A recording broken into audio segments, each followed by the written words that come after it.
નમસ્કાર વિદ્યાર્થી મિત્રો, આપણે આપણા આગળના લેક્ચરોની અંદર પાર્ટ 1 ની અંદર અનંત લંબાઈના સુરેખ તાર વડે ઉદ્ભવતું વિદ્યુત ક્ષેત્ર આપણે જોઈ ચૂક્યા છીએ। એના પછી પાર્ટ 2 ની અંદર અનંત સમતલ વડે ઉદ્ભવતું વિદ્યુત ક્ષેત્ર પણ વ્યવસ્થિત રીતે જોયું છે।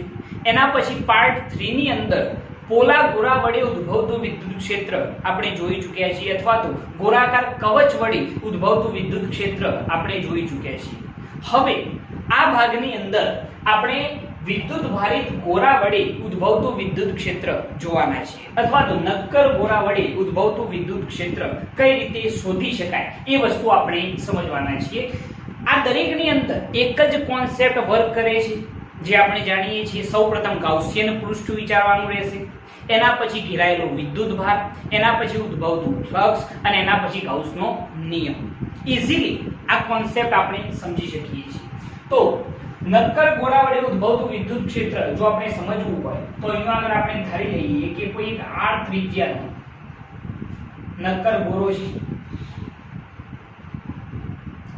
જે સમાન રીતે વીજભારિત થયેલો છે। તો આના પર વીજભાર આ રીતે આપણે વિચારી લઈએ કે સમાન રીતે વિતરિત થયેલો છે સમગ્ર ગોળા પર, બરોબર છે? ઓકે, હવે આ જે નક્કર ગોળો છે એની જે કદ ઘનતા છે, જેને આપણે કોના વડે દર્શાવતા હતા? તો ρ વડે દર્શાવતા હતા। તો આ ગોળાની કદ ઘનતા જો આપણે લખવી હોય તો આપણે કહી દઈએ કે કદ ઘનતા ρ બરાબર q અપન શું લખતા હતા? v। યાદ છે? કદ ઘનતા ρ બરાબર શું લખતા હતા? q અપન v। જો આ નક્કર ગોળા માટે લખવું હોય તો કદ ઘનતા ρ બરાબર q અપન v બરાબર શું લખવામાં આવશે? તો 4/3 πr/3 એવું લખવામાં આવશે, બરોબર છે?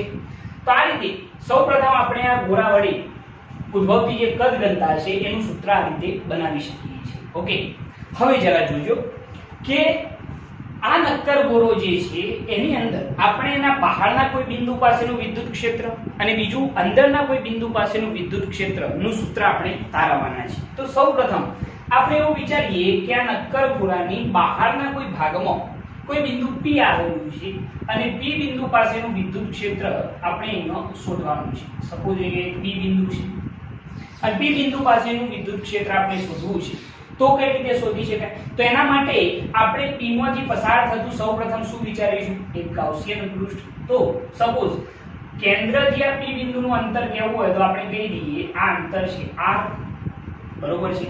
P માંથી પસાર થતું એક ગાઉસિયન પૃષ્ઠ જો આપણે વિચારી લઈએ તો આ એક ગાઉસિયન પૃષ્ઠ થઈ ગયું, બરોબર છે? ઓકે, હવે જરા વિચારજો કે જ્યારે આપણે આ બહારના બિંદુ P માટે આ ગાઉસિયન પૃષ્ઠ વિચાર્યું છે, બરોબર છે? તો આ ગાઉસિયન પૃષ્ઠ વડે ઘેરાયેલો વિદ્યુત ભાર કેટલો થશે? તો તમે કહેશો સાહેબ બધો વિદ્યુત ભાર જેટલો પણ નક્કર ગોળા ઉપર છે એ બધો વિદ્યુત ભાર આ ગાઉસિયન પૃષ્ઠ વડે શું થઈ જાય છે? ઘેરાઈ જાય છે। તો સૌપ્રથમ આપણે એ જ વસ્તુ લખીશું કે અહીં ગાઉસિયન પૃષ્ઠ વડે ઘેરાયેલ વિદ્યુત ભાર જો આપણે કહેવું હોય તો ઘેરાયેલ વિદ્યુત ભાર q બરાબર શું લખીશું? q બરાબર ρ ઇન્ટુ શું લખવામાં આવશે? v, બરોબર છે? આ સૂત્ર ઉપરથી ρ બરાબર q અપન v, તો ઘેરાયેલો વિદ્યુત ભાર q બરાબર શું થઈ જાય? ρ ઇન્ટુ v, બરોબર છે? હવે ઘેરાયેલો વિદ્યુત ભાર q બરાબર જરા જોઈએ અહીંયા, ઘેરાયેલો વિદ્યુત ભાર q બરાબર ρ ઇન્ટુ, ચલો કદ v ની જગ્યાએ લખો તો શું લખાય કે કેટલો વિદ્યુત ભાર ઘેરાવાનો છે? તો સાહેબ જેટલો પણ ગોળા પરનો વિદ્યુત ભાર છે એ બધો આ ગાઉસિયન પૃષ્ઠ વડે ઘેરાઈ ગયો છે। તો આ ઘેરાયેલા વિદ્યુત ભારનું જો કદ કેવું હોય તો એ કદ કેટલું થશે? તો એ કદ કેટલું આવશે?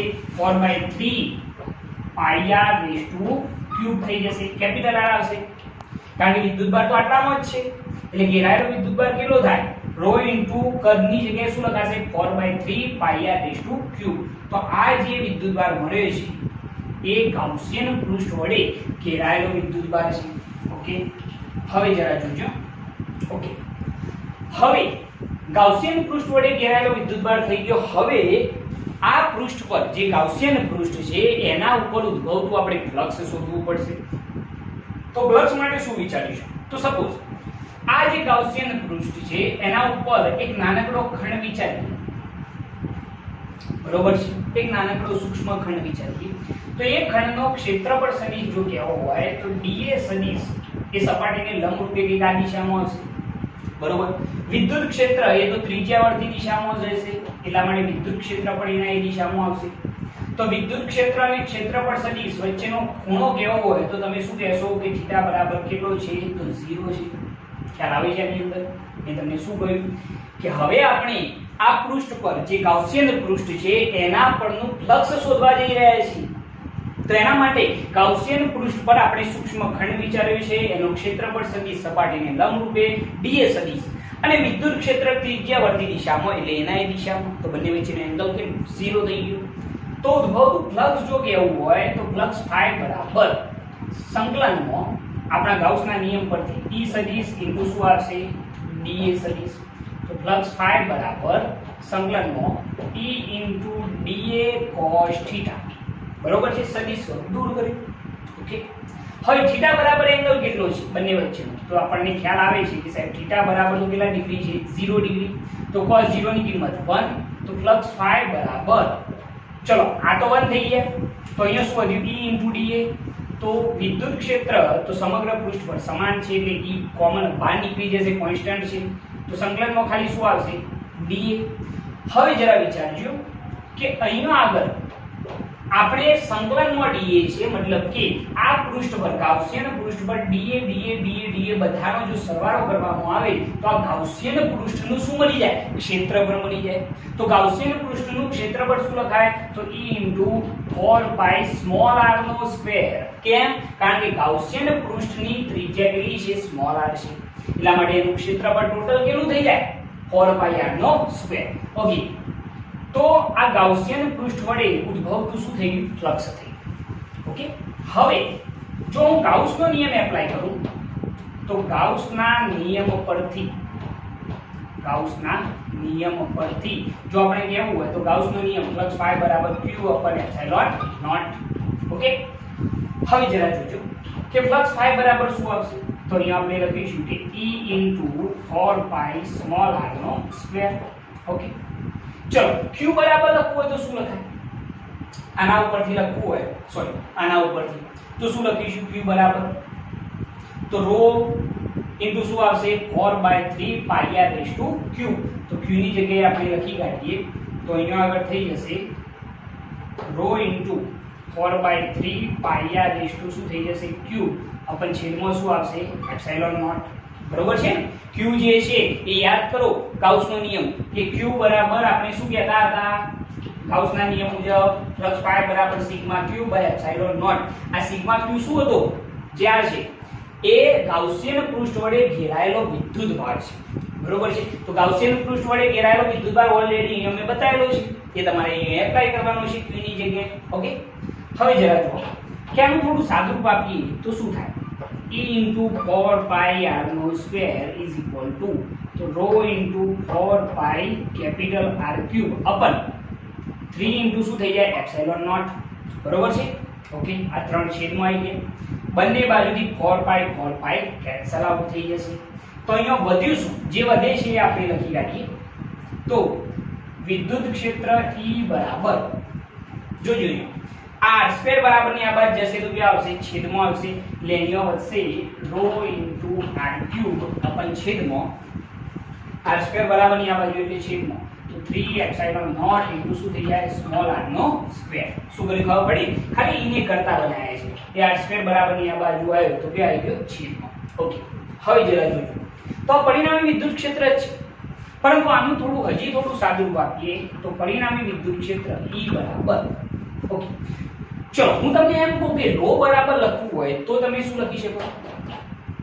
આપણે જાણીએ છીએ નક્કર પૂરા માટે નીચે કદ ઘનતા છે ρ બરાબર શું લખાય q upon 4/3 pi capital R નો ક્યુબ.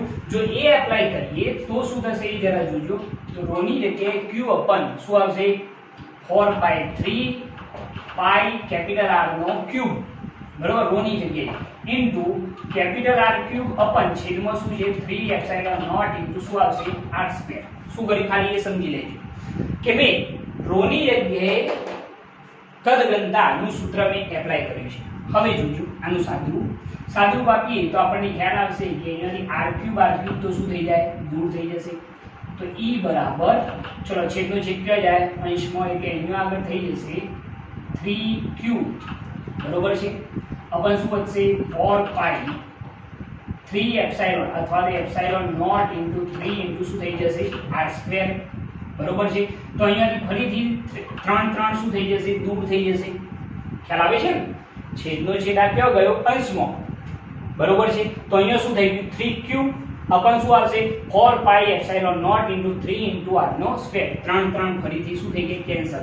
હવે વિદ્યુત ક્ષેત્ર E બરાબર શું મળશે, 1/4 પાઈ એપ્સિલોન નોટ ની જગ્યાએ શું લખાય, k, તો k ઇન્ટુ q અપન શું થઈ જાય, r સ્ક્વેર. શું કર્યું, ખ્યાલ આવે ને, 1/4 પાઈ એપ્સિલોન નોટ ની જગ્યાએ શું લખ્યો, k ઇન્ટુ q અપન શું થઈ ગયું, r સ્ક્વેર. આ જે સૂત્ર મળ્યું એ વિદ્યુત ક્ષેત્રનું સૂત્ર છે. આ નક્કર ગોળા વડે બહારના કોઈ બિંદુ પાસે ઉદ્ભવતું વિદ્યુત ક્ષેત્ર છે. આના ઉપરથી એક વસ્તુ ખબર પડે છે કે નક્કર ગોળાની બહારના વિસ્તારમાં વિદ્યુત ક્ષેત્ર E ચલે છે 1 શું આવે, r સ્ક્વેર, બરોબર છે. તો આઈડિયા એકદમ બેસિક વાપરેલો છે. મેં શું કર્યું છે, એક નક્કર ગોળો વિચાર્યો, બરોબર. નક્કર ગોળાના બહારના ભાગમાં બિંદુ P વિચાર્યો.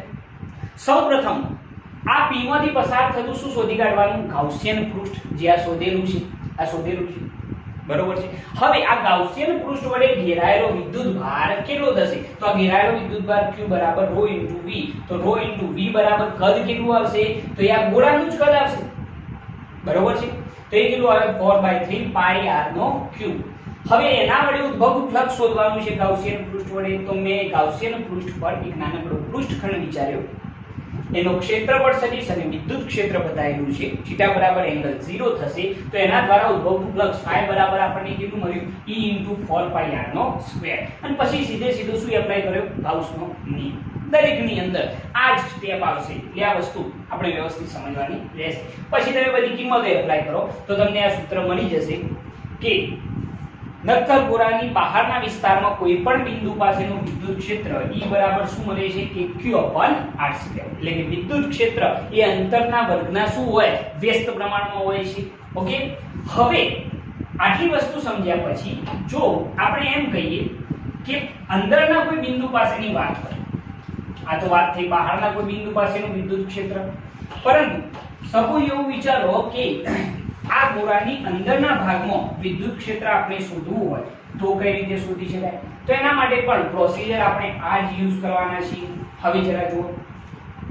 હવે અંદરના વિસ્તારમાં જો વિચારવું હોય તો હું એવું વિચારું કે અહીંયા આગળ એક P' બિંદુ છે. કોઈ બિંદુ છે, અહીંયા એક P' બિંદુ છે જે ગોળાની અંદરના ભાગમાં છે. ત્યાં આગળ ઉદ્ભવતું વિદ્યુત ક્ષેત્ર મારે શોધવું છે. તો એના માટે હું શું કરીશ, તો એવું વિચારો કે કેન્દ્રથી, નક્કર ગોળાના કેન્દ્રથી આ જે P' બિંદુ છે એનું અંતર આપણે કહી દઈએ કેટલું છે, r' છે. અંતરને શું નામ આપીએ, r'. હવે યાદ કરો આપણે સૌપ્રથમ શું કરતા, તો અંદરના બિંદુ P' માંથી પસાર થતું સૌપ્રથમ શું વિચારી લેવાનું, એક ગાઉસિયન પૃષ્ઠ, બરોબર છે. તો આ ગાઉસિયન પૃષ્ઠ વિચારી લીધું છે આપણે અહીંયા, બરોબર. તો અહીંયા આગળ જે આપણે ગાઉસિયન પૃષ્ઠ અહીંયા દોરેલું છે ગોળાની કઈ જગ્યાએ, તો અંદરના વિસ્તાર, અંદરના P' બિંદુ પાસે, બરોબર છે. તો સૌપ્રથમ આપણે P' બિંદુ પાસે એક ગાઉસિયન પૃષ્ઠ દોર્યું છે. હવે આ ગાઉસિયન પૃષ્ઠ વડે ઘેરાયેલો વિદ્યુતભાર કેવો હોય, અહીં ગાઉસિયન પૃષ્ઠ વડે ઘેરાયેલ વિદ્યુતભાર જો આપણે કેવો હોય તો એ કેટલો થાય, તમે કહી શકશો. તો ઘેરાયેલ વિદ્યુતભાર Q બરાબર શું આવશે, ρ * V, બરોબર છે. તો ઘેરાયેલો વિદ્યુતભાર Q બરાબર ρ * V ની જગ્યાએ કેટલો વિદ્યુતભાર ઘેરાયો છે જરા વિચારી લો. તો સાહેબ આટલો વિદ્યુતભાર ઘેરાયો છે, આટલો ઘેરાયો ને, અહીંયાથી અહીંયા સુધીનો આ જે ગોળો દેખાય છે એટલો વિદ્યુતભાર ઘેરાયો છે. તો એનું કદ શું લખાય, તો 4/3 પાઈ r' નો ક્યુબ, કારણ કે આટલો જ વિદ્યુતભાર છે. ધ્યાન રાખજો વસ્તુ. એટલા માટે ઘેરાયેલ વિદ્યુતભાર Q બરાબર ρ * કદ V બરાબર શું આવશે, 4/3 પાઈ r' નો ક્યુબ, બરોબર છે. તો આ થઈ ગયો આપણો ગાઉસિયન પૃષ્ઠ વડે, આ જે ગાઉસિયન પૃષ્ઠ છે એના વડે ઘેરાયેલો વિદ્યુતભાર. હવે P' બિંદુ પાસે ઉદ્ભવતું આપણે ફ્લક્સ શોધી કાઢીશું. તો એના માટે શું વિચારીશું જરા જો. ઓકે, તો આ ગાઉસિયન પૃષ્ઠ, સેમ પ્રોસિજર આના. અહીંયા આગળ એક નાનકડો પૃષ્ઠખંડ વિચારીએ. એનો ક્ષેત્રફળ સદિશ કેવો હોય તો dA સદિશ આ દિશામાં આવશે. વિદ્યુત ક્ષેત્ર એ પણ ત્રિજ્યાવર્તી બહારની દિશામાં એટલે એ પણ આ દિશામાં આવશે. બરોબર. બંને વચ્ચેનો એંગલ કેટલો થાય? તમે કહેશો θ બરાબર 0. તો અહીંયા આગળ ઉદ્ભવતું ફ્લક્સ P' બિંદુ પાસે એ સંકલનમાં E સદિશ બિંદુ શું આવશે? dA સદિશ. તો ફ્લક્સ phi બરાબર સંકલનમાં E dA cos θ. θ બરાબર 0 ડિગ્રી. cos 0 ની કિંમત 1. તો અહીંયા આગળ ફ્લક્સ phi બરાબર E તો કોન્સ્ટન્ટ 12, તો ખાલી સંકલનમાં શું વધશે? dA. હવે જરા વિચારી લો કે આપણે જે આ ગાઉસિયન પૃષ્ઠ અંદરના વિસ્તારમાં વિચાર્યું છે એના dA બધાનો સરવાળો કરીએ તે વખતે આપણને એનું શું મળી જશે? ક્ષેત્રફળ મળી જશે. અને આનું ક્ષેત્રફળ શું થાય? તો ક્ષેત્રફળ થશે 4 pi r ડેશ નો શું આવશે? સ્ક્વેર. એનું ક્ષેત્રફળ શું થઈ જશે? 4 pi r ડેશ નો સ્ક્વેર. ક્લિયર છે આ વસ્તુ? ઓકે, આ ગાઉસિયન પૃષ્ઠનું ક્ષેત્રફળ આવશે. dA બધાનો સરવાળો કરીએ તો આ ઉદ્ભવતું ફ્લક્સ થઈ ગયું. હવે આપણે ઉદ્ભવતું વિદ્યુત ક્ષેત્ર શોધવાનું છે. તો આપણે ગાઉસના નિયમ પરથી જો લખીએ તો શું લખાય?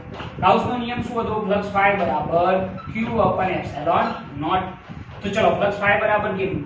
તો E શું આવશે? 4 pi r ડેશ નો સ્ક્વેર ઇઝ ઇક્વલ આ ઘેરાયેલો વિદ્યુતભાર છે જે આપણે શોધેલો છે તો એ શું આવશે? ρ 4/3 pi r ડેશ નો ક્યુબ અપન શું થઈ જાય? ε0. બરોબર છે. ખાલી ઘેરાયેલો વિદ્યુતભાર અહીંયા એપ્લાય કરવાનો છે.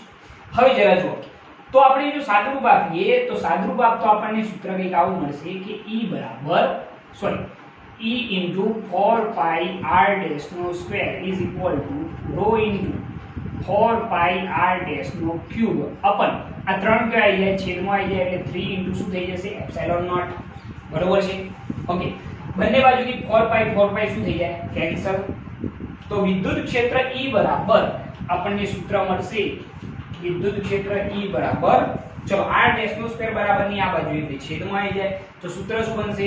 તો ρ r ડેશ નો ક્યુબ અપન છેદમાં શું આવશે? 3 ε0 ઇન્ટુ r ડેશ નો સ્ક્વેર બરાબર ની આ બાજુ એટલે અહીંયા આવી જશે છેદમાં. બરોબર. હવે જરા જોજો કે અહીંયા r ડેશ નો ક્યુબ અહીંયા r ડેશ નો સ્ક્વેર આ બંને દૂર થઈ જાય તો અહીંયા એટલા શું વધશે? r dash. તો અહીંયા વિદ્યુત ક્ષેત્ર E બરાબર ρ r ડેશ અપન શું થઈ ગયું? 3 ε0. આ ઉદ્ભવતું વિદ્યુત ક્ષેત્ર કઈ જગ્યાએ મળ્યું આપણને? નક્કર ગોળાની અંદરના વિસ્તારમાં P' બિંદુ પાસેનું વિદ્યુત ક્ષેત્ર છે. આના ઉપરથી ખબર પડે છે કે વિદ્યુત ક્ષેત્ર E ચલે છે શું આવે છે? r dash. યાદ કરો બહારના વિસ્તારમાં વિદ્યુત ક્ષેત્ર આપણને શું મળતું હતું? E બરાબર kq/r². એટલે વિદ્યુત ક્ષેત્ર એ અંતરના વર્ગના શું હતું? વ્યસ્ત પ્રમાણનું. પરંતુ અંદરના વિસ્તારમાં જો વાત કરીએ તો એની અંદર વિદ્યુત ક્ષેત્ર એ અંતરના શું હોય છે? સમપ્રમાણમાં હોય છે. ક્લિયર છે આટલી વસ્તુ? ઓકે, હવે આના ઉપરથી જો આપણે એનો આલેખ દર્શાવવો તો આલેખ શું દર્શાય છે એ જરા જોજો. તો આલેખ દર્શાવવો હોય તો આપણે એક આલેખ આવો દર્શાય છે વિદ્યુત ક્ષેત્ર વિરુદ્ધ અંતરનો આલેખ. તો એ જરા જોજો. ઓકે, સૌપ્રથમ અંદરના વિસ્તાર. તો તમે કેન્દ્રથી જેમ જેમ ગોળાની સપાટી પર જશો તેમ તેમ વિદ્યુત ક્ષેત્ર શું થશે? વિદ્યુત ક્ષેત્ર અંતરના સમપ્રમાણમાં વધે જશે. એટલે આલેખ કંઈક આવો મળશે. જેવા તમે સપાટી પર આવો છો એટલે કે અંતર r બરાબર કેટલું થાય? નક્કર ગોળાની ત્રિજ્યા જેટલું આ કેપિટલ R જેટલું થાય એ વખતે વિદ્યુત ક્ષેત્ર આપણને કેવું મળી જશે? મેક્સિમમ. બરોબર છે. અંદરના વિસ્તારમાં વિદ્યુત ક્ષેત્ર છે અને અંદરના વિસ્તારમાં વિદ્યુત ક્ષેત્ર E ચલે છે r ડેશ. કઈ જગ્યાએ છે? આ ગોળાની અંદરના વિસ્તારમાં. બરોબર છે. કેન્દ્રથી તમે જેમ જેમ સપાટી તરફ જશો તેમ તેમ વિદ્યુત ક્ષેત્ર વધતું જશે અને આ સપાટી પર આવશો આ ગોળાની એટલે ક્ષેત્રફળ વિદ્યુત ક્ષેત્ર કેવું થઈ જશે? મેક્સિમમ. હવે તમે આ ગોળાથી જેમ જેમ બહારની તરફ જો છો તેમ તેમ વિદ્યુત ક્ષેત્ર E ચલે છે શું આવશે? E ચલે છે 1/r² મુજબ ઘટતું જશે, બરોબર છે। આ કયા વિસ્તારમાં? તો ગોળાથી બહારના વિસ્તારમાં। તો આનો આલેખ થઈ ગયો। આલેખની અંદર શું ખબર પડે છે કે અંદરના વિસ્તારમાં જો કેન્દ્રથી આપણે સપાટી તરફ જઈએ તો વિદ્યુત ક્ષેત્ર E ચલે છે r' વધતું જશે। સપાટી પર જેવા આવશો એટલે વિદ્યુત ક્ષેત્ર કેવું થઈ જશે? મેક્સિમમ। અને સપાટી પરથી જેમ જેમ દૂર જશો તેમ તેમ વિદ્યુત ક્ષેત્ર E ચલે છે શું આવશે? 1/r²। એટલે કે વિદ્યુત ક્ષેત્ર એ અંતરના બળના વ્યસ્ત પ્રમાણમાં ઘટે છે, બરોબર છે। તો આ બંને જગ્યાએ ઉદ્ભવતું વિદ્યુત ક્ષેત્ર મેં તમને સમજાવેલું છે। આ થિયરી એકદમ સરળ છે। તમારે આની અંદર બેઝિક શું વાતો યાદ રાખવાની છે? તો સૌપ્રથમ કોઈ પણ ભાગ હોય, સુરેખ તાર હોય, અનંત સમતલ હોય, પોલો ગોળો હોય, પછી નક્કર ગોળો હોય, દરેકની અંદર સમાન સ્ટેપ છે। પહેલું કયું? તો ગાઉસિયન પૃષ્ઠ વિચારો। બીજું, ગાઉસિયન પૃષ્ઠ વડે ઘેરાયેલો વિદ્યુતભાર શોધો। ત્રીજું, ઉદ્ભવતું ફ્લક્સ શોધો। અને ચોથું, ગાઉસનો નિયમ એપ્લાય કરો, એટલે તમને વિદ્યુત ક્ષેત્ર મળી જશે। દરેકની અંદર આ જ પ્રોસિજર છે, બરોબર છે। તમે જો આને વ્યવસ્થિત સમજ્યા હશો તો તમને એક પણ ની અંદર તકલીફ પડશે નહીં, અને આ બધી જ થિયરીઓ એક મોસ્ટ આઈએમપી થિયરીઓ ગણી શકાય છે, ઓકે। સાથે સાથે JEE નીટની અંદર પણ ઘણા બધા ક્વેશ્ચન આના ઉપરથી બની શકે છે। જો તમને અમારી આ ચેનલ પસંદ આવતી હોય તો અમારી આ ચેનલને લાઈક કરો, શેર કરો, સબસ્ક્રાઇબ કરો અને બેલ આઇકન ચાલુ કરો, જેથી અમારા આવનારા વિડીયો તમને મળતા રહે। જય